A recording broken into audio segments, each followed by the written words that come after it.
네, 천천히 나가셔도 됩니다. 네, 아름다운 찬양 참으로 감사합니다. 봄의 길목에 선 저희들에게 하나님께서 보내주신 아름다운 선물이었습니다. 네, 참으로 감사합니다. 네. 벌써 3월이네요. 그렇죠? 네, 3월입니다. 비도 그치고 봄의 아름다운 모습들을 저희들에게 보여주고 있는 것이 아닌가 하는 그런 생각을 갖습니다. 이 겨울이면은 겨울을 잘 견디고 피어나는 꽃이 있습니다. 한번 보실까요? 이 꽃이 뭔지 아세요? 예, 잘 아시네. 에델바이스예요. 애들이 보는 꽃이 아니고 이 에델바이스라는 꽃인데, 이 꽃은 추운 겨울에 추위가 강할수록 더 아름답게 피어나는 꽃이 이 꽃이랍니다. 그래서 아마 우리 한국 사람들에게는 옛날에 그 사운드 오브 뮤직이라는 그 영화 때문에 에델바이스가 많이 알려진 것 같은데, 추위가 강할수록 더 아름답게 피어나는 아름다운 꽃이기도 하죠. 그래서 추위는 결코 나쁘지만은 않은 것 같습니다. 이런 아름다운 꽃이 있는가 하면, 또 악기를 만드는 사람들은, 바이올린을 만드는 사람들은 이 나무를 구할 때 이 북풍에 많이 이렇게 시달림을 받은 나무를 이렇게 그 재료로 쓴다고 합니다. 바이올린 한번 볼까요? 네, 이런 아름다운 악기를 만들 때도 아무런 나무나 가지고 만들지 않고, 이 악기는 북풍의 추위와 겨울의 그 혹독함을 많이 견디는 나무를 이 좋은 자료로 이렇게 사용한다고 합니다. 그래서 꼭 추위가, 겨울이 우리들에게 나쁜 것만은 아님을 우리가 볼 수 있는 것입니다. 그래서 이 겨울은 우리 모두를 성숙시켜 줍니다. 특히 믿음 생활하는 우리들에게 있어서도 이 고통과 시련이 결코 나쁜 것만은 아님을 알 수 있습니다. 우리가 언제 기도를 제일 많이 해요? 편할 때, 어려울 때? 어려울 때 기도를 많이 합니다. 그래서 고난이 있는 자들이 믿음도 같이 성숙함을 보는 것이죠. 정말 믿음이 좋은 사람은 편할 때도 기도를 많이 한다죠. 그렇습니다. 그래서 우리가 또 언제 사람이 겸손해져요?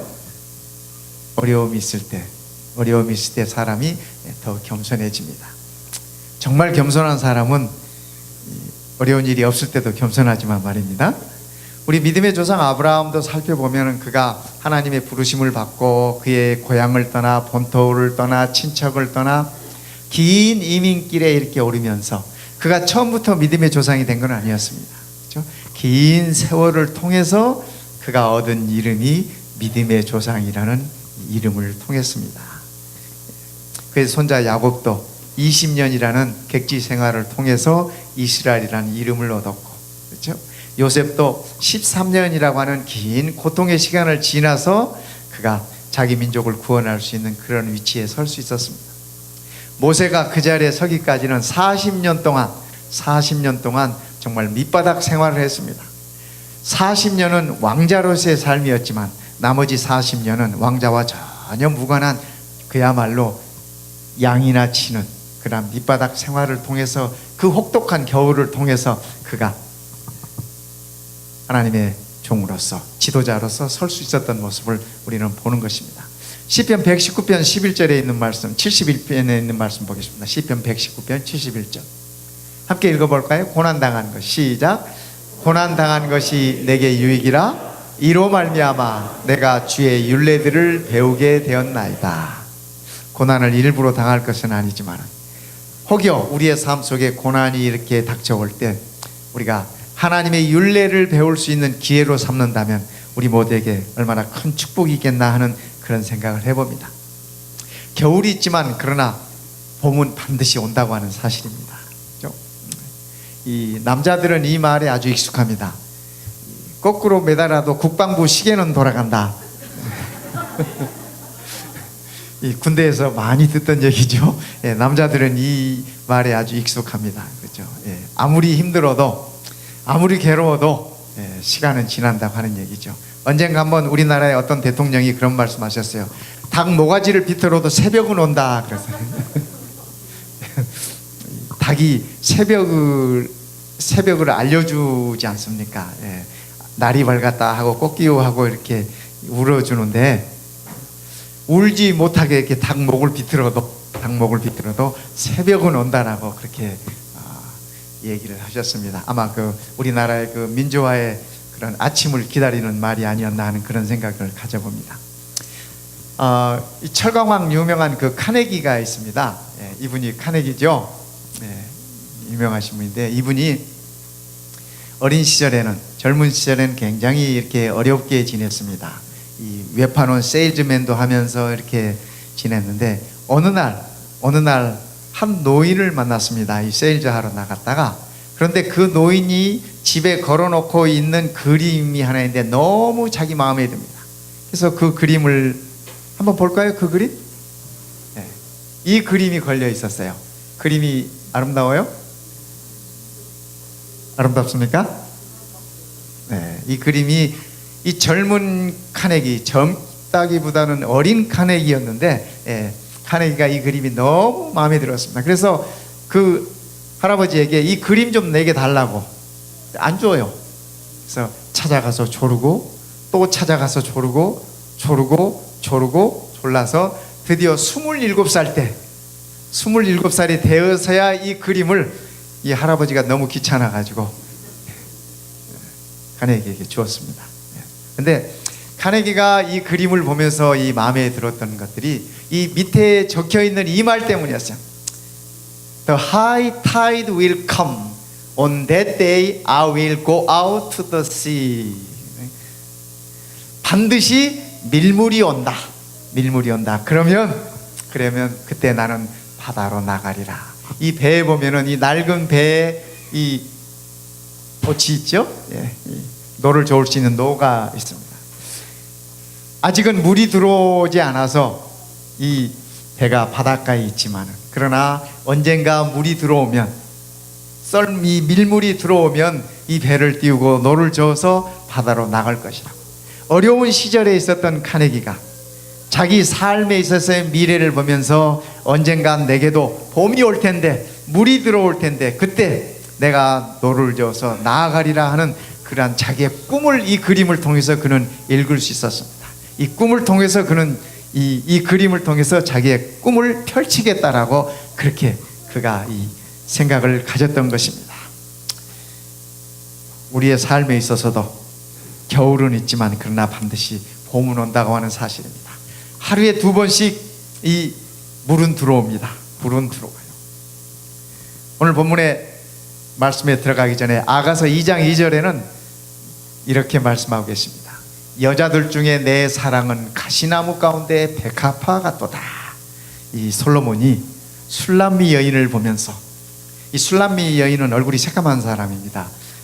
그가 진짜 검은 분이어서 그런지는 모르겠는데 그러나 포도밭에서 일하는 아가씨였어요. 여러분, 이 포도밭에서 일하다 보면 하얀 사람도 저처럼 이렇게 저도 원래는 하였습니다. 저희 어머님이 제가 누워있으면 방안이 훤하다 그랬어요. 여러분은 믿지 않으시겠지만 포도밭에서 땡볕에 일하는 이 아가씨가 새카만 여인인데, 그렇죠? 누구의 눈에는, 솔로몬의 눈에는 뭐처럼 보여요? 백합, 하얀 백합, 그렇게 보였다는 거예요. 하기야 사랑하는 사람들이 보기에는 곰보도 보조개로 보인대요. 오늘 하나님께서 우리를 보셨을 때도 그렇게 보신다고 하는 사실이에요. 우리가 아무리 새카매도 죄로 말미암아, 그죠? 우리가 아무리 못생겨도, 우리가 아무리 못났어도, 아무리 잘못이 심해도 하나님께서 우리를 한 그루의 백합화로 보신다고 하는 사실이에요. 우리 남편 되시는 분들 부인 볼 때 백합화로 보이시죠? 뭐 대답 안 하셔도 괜찮아.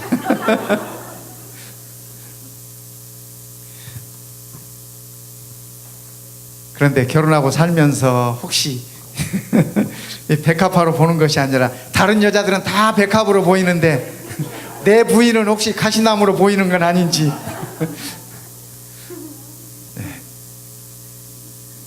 솔로몬은 술람 여인에게 이렇게 표현했습니다. 내 사랑은 가시나무 가운데 백합화 같다. 그렇죠? 두드러지게 아름다운 한 여인을 얘기를 하고 있습니다. 하나님께서 오늘 우리를 보실 때도 이렇게 말씀하시는 것입니다. 가시나무 가운데 죄로 인하여 가시도 친 우리들의 삶 속에서 나를 볼 때 한 그루의 백합으로 보신다는 얘기예요. 이 앞에도 백합이 있어요. 이 백합은 좀 이렇게 상당히 부끄러운 백합이에요. 그렇죠? 예, 얼굴을 붉히고 있는 백합인데 얼마나 아름답습니까? 그렇죠? 하나님께서 우리를 보실 때 이렇게 백합으로 보신다는, 꽃 중에 있는 백합으로 보는 게 아니라 어디에 있는 가시나무 중에, 그죠? 예, 가시나무 중에 있는 백합으로 우리를 보신다고 하는 말씀입니다. 솔로몬이 자기 여인에 대한 연모하는 그 마음이 얼마나 큰 마음인지 우리가 알 수 있습니다. 오늘 우리가 서로를 백합으로 볼 수 있다면 얼마나 좋겠습니까? 어느 목사님의 글을 읽었더니 그분의 글 가운데 그런 말씀이 계시더라고요.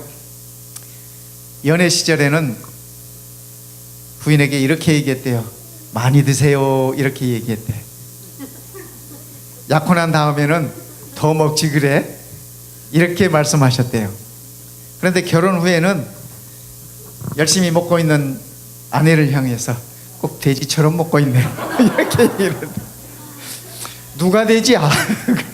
그죠? 돼지하고 함께 사는 돼지가 돼지지.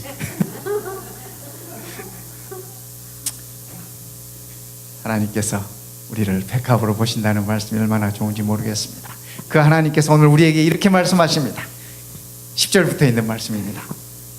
나의 사랑하는 자가 내게 말하여 이르기를 나의 사랑 나의 어여쁜 자여 일어나서 함께 가자. 오늘 우리 하나님께서 우리에게도 이같이 말씀하십니다. 일어나서 함께 가자. 함께 가자. 참 그런데 우리는 말 안 들어요. 그죠? 말 안 들어. 네. 우리가 아이들이 말 안 들으면 이렇게 설득하다가 나중에는 어떻게 해요? 그냥 내버려 두는 수도 있어. 고집 피우면 어쩌지 못해요. 고집 피우면 어쩌지 못해요. 그런데 우리 하나님께서 우리를 향하여 말씀하십니다. 일어나 함께 가자. 나의 사랑 나의 어여쁜 자야. 어디로 함께 가겠습니까? 겨울도 지나고 비도 그쳤고 지면에는 꽃이 피고 새가 노래할 때가 이르렀는데 비둘기의 소리가 우리 땅에 들리는구나. 지금 딱 우리 동네 모습 아닙니까? 딱 우리 동네 모습이에요. 제가 보니까 수선화도 땅을 치고 올라오고 히야신스도 아름다운 향기를 바라고, 참 요즘 며칠 비도 좀 와주고, 비가 와주니까 얼마나 좋은지 몰라요. 그죠? 새벽에 일어나서 낙숫물 소리를 듣는데 참 제 귀에는 오케스트라 소리같이 그렇게 들렸어요. 아마 비가 많이 오는 지방에서는 그런 소리 하면 욕하겠지만, 그러나 우리는 비가 귀하지 않습니까? 우리 하나님께서 우리에게 봄이다, 일어나자, 함께 가자, 함께 가자, 이렇게 말씀하십니다. 성도 여러분, 누구랑 함께 가시겠습니까? 누구랑 함께 가시겠어요? 우리 하나님께서 함께 가자고 하는 이 말씀은 오늘 우리들에게 성령님과 더불어 함께 가자고 하는 초청의 말씀이라고 저는 그렇게 생각합니다. 우리 재림 성도들이 비가 올 때마다 부르는 찬미가 있어요. 무슨 찬미 불러요? 빈들의 마른 풀같이. 네. 성령을 부어달라고 우리 그 찬양하지 않습니까? 어제 저녁에도 우리 이 사회 보셨던 장로님이 그 언급을 하시더라고요. 네. 좋은 말씀이에요. 왜요? 얼마나 귀한 말씀이에요. 귀한 말씀이에요. 그런데 성령님은 누구세요? 우리 하나님이세요. 그렇죠? 우리 재림 성도들이 성령님에 대해서는 자꾸 이렇게 무슨 힘, 능력, 뭐 바람, 불, 자꾸 이런 표현들을 이렇게 듣다 보니까 하나님이라고 하는 사실을 종종 이렇게 잊어버리는 경우들이 있어요. 그렇죠? 네. 성령님은 하나님이십니다. 그렇죠? 늦은 비가 내리듯이 꼭 비가 내리듯이 그렇게 임하시는 분이 아니에요. 왜 성령님이 우리 안에 임하지 못하세요? 하나님이신데. 저는 우리 재림 성도들이 늦은 비 성령만을 기다리는 것이 안타깝습니다. 안타까워요. 왜요? 그 늦은 비를 왜 기다려요? 지금 성령 하나님 내 안에 거하게 해달라고 말씀드리면, 기도드리면 임해요, 안 임해요? 임하세요. 임하세요. 하나님이신데. 그렇죠? 네. 아비가 자식에게 좋은 것을 줄 줄 알거든 하물며 성령을 달라고 구하는 자에게 주시지 아니하시겠느냐. 저는 늦은 비 성령의 임함이 오늘 이 순간 우리의 마음을 열므로 인해서 성령 하나님이 임하시는 은혜가 있었으면 좋겠습니다. 그래서 성령님과 더불어 함께 갔으면 좋겠습니다. 우리 하나님께서 초청하시지 않습니까? 일어나 함께 가자. 함께 가자. 지금도 버텨. 악착같이 버텨. 끝까지 버텨. 끝까지 버텨보시기 바랍니다. 하나님의 은혜는 끝이 있습니다. 성도 여러분, 끝이 없는 것이 하나님의 은혜가 아니에요. 성경은 그것을 심판이라는 단어로 표현하고 있습니다. 노아의 방주가 120년 동안 문을 열고, 그죠? 복음이 전해졌지만 그 방주의 문이 닫힐 때가 있었습니다. 그 문이 닫히면 아무도 그 문을 열 수 있어요, 없어요? 노아도 그 문을 못 열었어요. 마찬가지입니다. 하나님의 은혜는 우리들에게 쏟아지고 있지만, 지금은 은혜 받을 만한 때라고 우리에게 하나님의 은혜가 쏟아지고 있지만, 이 은혜가 끝이 있다고 하는 사실을 우리가 기다리면 좋겠습니다. 인식하면 좋겠습니다. 그래서 하나님께서 좋게 말씀하실 때 말씀 들으시기 바랍니다. 나의 사랑, 나의 예쁜 자야, 일어나서 함께 가자고 할 때, 우리 성령님과 더불어서 우리가 함께 우리의 발걸음을 옮길 수 있다면 우리는 진정 행복할 것입니다. 두 번째는 함께 가는 것이 다른 사람과 함께 가면 좋겠습니다. 천국은 나 혼자 가는 것이 아니에요. 천국은 함께 가는 것이에요. 제가 어렸을 때 맨날 그 교회에서 뜻도 모르고 불렀던 노래들이 있어요. 우리 윤영교사 선생님들이 가르쳐 줬으니까. 함께 갑시다 내 아버지 집, 함께 갑시다 내 아버지 집. 거긴 어떤 곳? 모르세요? 거긴 기쁜 곳. 네. 그 다음 2절은 흰 옷을 입네, 무용까지 해서 흰 옷을 입네 내 아버지 집. 3절은 더 몰라, 검은 곳 타네. 제가 어렸을 때 검은 곳 본 적이 없어요. 그런데 이렇게 무용은 이렇게 했어. 검은 곳 탄다고. 지금 생각하니까 바이올린이지 이게 검은 곳이면. 천국은 함께 가는 곳이었어요. 네, 우리가 함께 가는 곳입니다. 성도 여러분, 우리가 함께 가야 할 사람들이 많지 않습니까? 당장은 내 옆에 앉아 계신 분들하고 함께 가면 좋겠어요? 또 우리 모든 가족들과 함께 가면 좋겠어요? 또 함께 신앙했던 우리 모든 성도님들과, 우리 모든 마운틴뷰 교회 성도님들과 함께 가면 좋겠어요. 함께 가면 좋겠어요. 요즘 한국에 유행하는 것 중에 하나가요, 혼자 뭘 하는 거래요. 결혼도 안 해. 그래서 혼자 살아. 이제 뭐 직장도 어렵고 그러다 보니까 뭐 아이도 안 난대. 우리나라에서 세계에서 제일 아이 안 낳는 나라가 우리나라예요. 모르셨죠? 제일 아이를 안 낳아. 그래서 우리나라의 장래가 걱정이 돼요. 왜냐하면 인구는 국력의 일부입니다. 그렇지 않습니까? 그런데 우리나라가 참, 그래서 밥도 혼자 먹고, 또 예수님 안 믿는 사람은 술도 혼자 마신대. 일도 혼자 하고, 뭐든지 혼자 하는 게 유행이래요. 그런데 믿음 생활은 혼자 하는 게 아니에요. 우리 하나님은 함께 가자고 말씀하세요. 함께 가자고. 어느 대기업에 입사시험 이렇게 면접을 하는데 문제가 하나 나왔습니다. 그 면접 시험의 문제는 이런 것이었습니다. 비가 막 쏟아지는데, 폭풍우가 몰아치는데 차를 운전하고 가고 있습니다.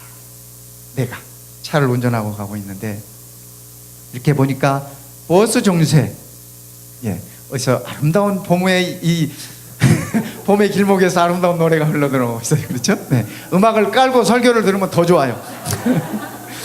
이 세 사람이 이 버스 정류소에서 기다리고 있어요. 한 사람은 심하게 아파서 지금 당장 병원에 가야 되는 할머니 한 분이 앉아 계시고, 한 사람은 내 생명을 구해주신 훌륭한 의사 선생님이 거기 계시고, 한 사람은 내가 꿈에도 그리던 나의 이상형, 평소에 늘 그리고 있던 여인이 거기. 근데 이 차는 2인승 차, 두 사람밖에 못 타. 당신이 차 주인이라면 어떻게 하겠습니까? 하는 이 문제가 면접 시험에 나왔다. 여러분들은 어떻게 하시겠어요? 좋아하는 여자는 무릎에 앉히고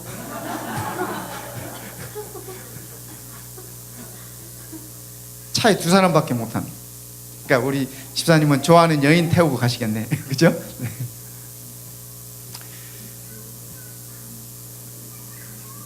뭐 정답을 기대하겠습니까? 정답은 이거였답니다. 이 대기업에 입사하려고 하는 자들에게 함께 하는 것이 무언가를 일러주기 위한 것이 시험 문제였어요. 그래서 답은